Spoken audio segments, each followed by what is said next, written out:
It's the brand new Greatest American Hero comic book from AMP Comics. Let's take a look. So I made a video short when I got this free comic book day, Greatest American Hero issue 1, back at the end of April. I said this comic would be released 10 days later on May 2nd, and it is the entire first issue of the new comic series. It is going to be a 5-issue limited run, and the story picks up 43 years after the original TV series ended. And now it's 3 months later, and the purchasable issue 1 has finally been released. This is exactly the same as the free comic book day version, except it has one more page of story. And it also has different covers. This is cover A by Rob Pryor. This is cover B by Erwin J. Arosa. Cover C is this cover from the free comic book day version by David Mack without any of the lettering. It is just called Naked Art. I don't have that one. And this is cover D. This is by Rafael Loriero, and it has been recalled. Now, I had cover A waiting for me up at the comic store, and I went to the shelf, and they had covers B and D sitting there, one copy of each. So I grabbed each one just to add to my collection, only to get home and find out that this has this mistake on it. I don't know what this is. I thought it was part of the art, but because of this clear cut at the bottom of this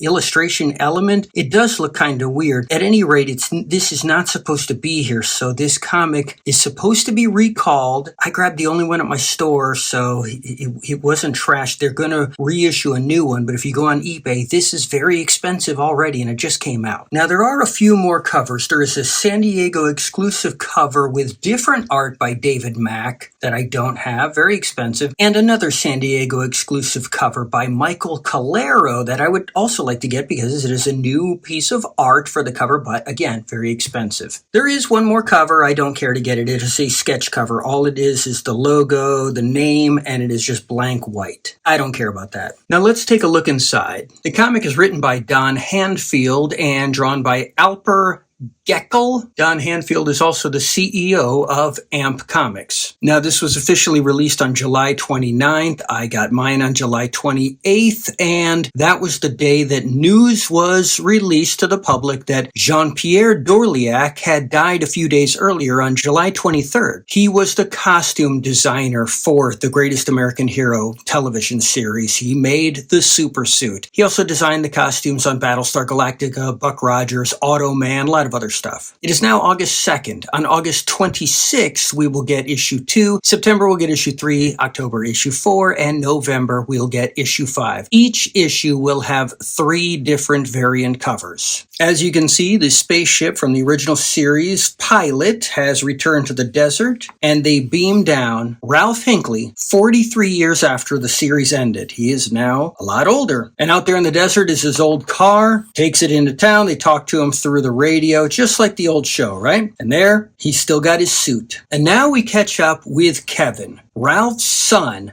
all grown up with a daughter of his own. And he's part of a criminal organization. It turns out Ralph got caught up in the superhero game and left his son. He left Pam Davidson. He left the world behind and has not been seen since then. I'm assuming at some point he may have died because that's why he's with the aliens, because that's how they explained it in the show. When you die, you go live with the aliens, and that's where he's been. I don't know. They don't specifically say that he died, though. Or maybe they do. Anyways, he's trying to reconnect unsuccessfully with Kevin. And it's his mission to straighten him out and get him out of crime. But it's not going to work out that easy. Kevin has him hauled away, and the world's best dad mug crashes to the ground, and the shards spell out "Worst Dad." That's kind of clever. As Kevin leaves with his daughter Maya, the tire runs over one of those shards, and the tire blows. And to the rescue is his father, Ralph. Kevin doesn't believe his dad about the whole story he grew up on about this super suit and aliens and yada, yada, yada. He thinks he's a crazy man, and he tries to prove it was all real by lifting the truck, and he can't. But in the attempt, he inadvertently teleports, and his granddaughter Maya sees that. It's a new power he just discovers. Kevin, of course, didn't see it, doesn't believe any of it. This is all ridiculous, embarrassing, and a waste of time. You can see that Pam Davidson has become mayor. Ralph did not know this, but right at the end here, Maya is about to be crashed into by a truck. Ralph uses his new teleporting power to teleport in front of the truck. It crashes into him and makes him young once again. Just for a moment, he immediately ages again and crashes to the ground. He's in rough shape. Call an ambulance. No hospitals. If the suit comes off, I die. So maybe he actually is dead.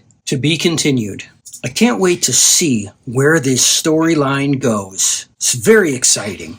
Here's a preview of one of the covers for issue 2.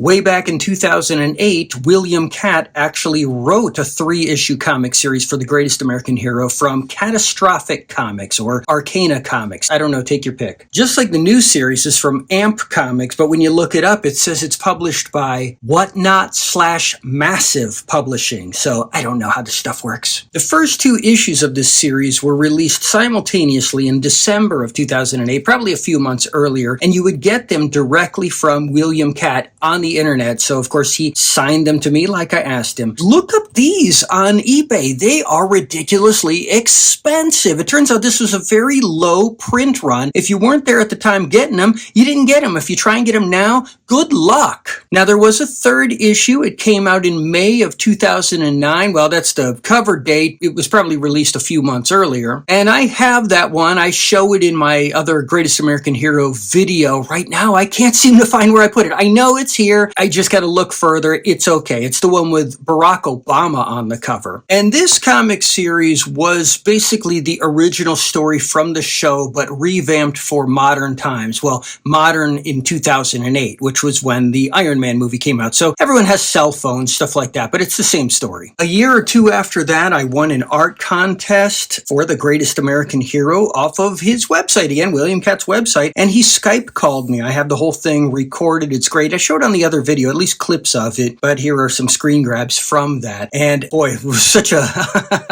an unexpected dream come true that I never expected to come true for William Katt to video call me and say he was a big fan of my work. 7-year-old Kevin, when the show originally aired, would have gone out of his mind. Then in 2011, I actually got to meet him in person. And then again the following year, and I'm actually wearing a shirt with the design on it. That was great. I remember walking around the convention and people saying, "Oh, did you know William Katt is here? You got to go meet him." I'm like, "Yeah, I already met him. I know him. Got a picture with him. What do you think? I just wore this shirt by random?" And check this out. My signed Greatest American Hero 8x10 print to Kevin, the Greatest American Artist. I love that. William Katt, Ralph. And he signed my Mad magazine from July of 1982. This would have been season 2 of the show. It was a 3-season show. And I got him to sign my copy of Cracked from October of 1981. This is when season 1 was out. And he didn't know this actually existed until I showed it to him. And like I showed in that previous video, I got the action figure, number 85 of 400, also signed by him. I told that whole story about my history with initially going to conventions 16 years ago when I found out about this figure, and how I always wanted the instruction book or manual or whatever for the super suit, and then I was actually able to get one. Look at that with the lenticular lettering where it changes from the alien speak, and then you put on the suit and it changes to English. So cool. Do I have batteries in it? Maybe the batteries are dead. Now, I don't have batteries in it. Good, because they would have probably been all melted and crusted out. But the whole thing lights up. It's great, and I got him to sign it for me. It's so cool. And, of course, the hit single by Joey Scarberry and Mike Post of the theme song and the TV guide from back then. Great, huh? And then here's a few things you'd have to watch my potpourri videos to see. This was my replica of the exceptionally rare and expensive Mego action figure, just like the prototyped but never released until decades later Mego doll version with the new head sculpt. This was the one that was released in a 2-pack with Bill Maxwell and Connie Selica's VW Bug. This is a replica of it on card. Pretty cool, right? Check that out. Isn't that great? Let's see what it looks like without all the glare. Oh, isn't that neat? It comes with this because it's all open up. You can take him out. Look at that. Oh, watch him fly around.